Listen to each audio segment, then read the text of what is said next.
Exercise 4 class 4 और exercise 4। अब बच्चों के लिए आपके किताब में एक कविता है हिमालय, जिसके राइटर हैं सोहन लाल द्विवेदी।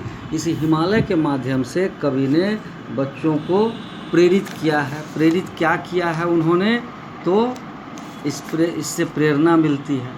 प्रेरणा क्या मिलती है बच्चों को, कि कहा गया है कि खरा हिमालय बता रहा है, डरो ना आंधी पानी में, डटे रहो सब अपने पथ पर, सब संकट तूफानी में। कहने का मतलब है कि जिस प्रकार हिमालय बिना डरे निडर होकर के देश की रक्षा के लिए खड़ा है, उसी तरह से तुम भी अपने कर्म को प्राप्त करो, अपने लक्ष्य को प्राप्त करो, जिसके लिए तुम्हें डरने की कोई ज़रूरत नहीं है।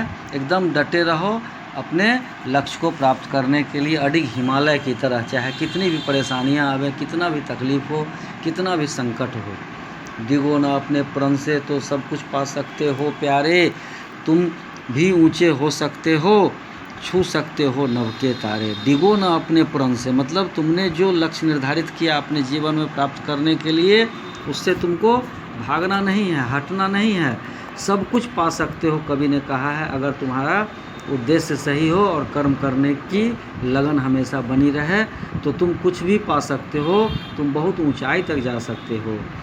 अचल रहा जो अपने पथ पर, लाख मुसीबत आने में मिली सफलता उसको जीने में मर जाने में।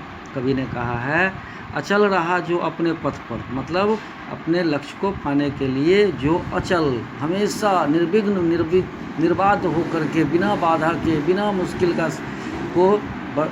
सारी मुश्किल का सामना करते हुए अपने पथ पर जो आगे हमेशा बढ़ता गया, चाहे कितनी भी मुसीबत आई हो, उसको सफलता मिलती ही है।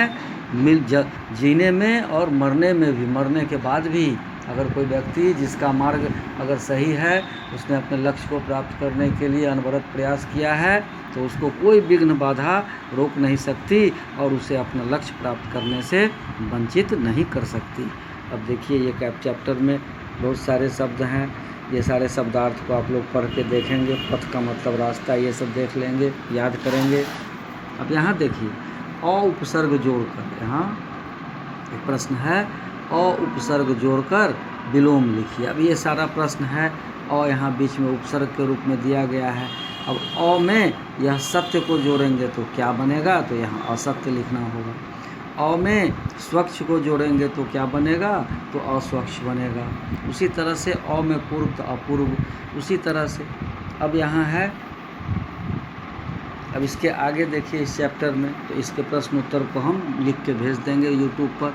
अब यहाँ है नभ के तारे छूना, मतलब बहुत मुसीबत का काम मोल लेना। आसमान का नभ के तारे छूना मतलब बहुत कठिनाई के रास्ते को प्राप्त करना। अचल रहना मतलब अडिग रहना, बिना हिले डुले अडिग रहना।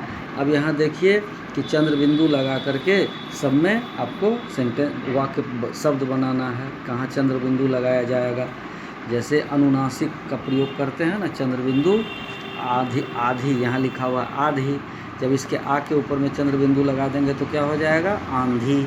इस तरह से चंद्र बिंदु लगा करके, तो अब आप इसको खुद से बनाएंगे।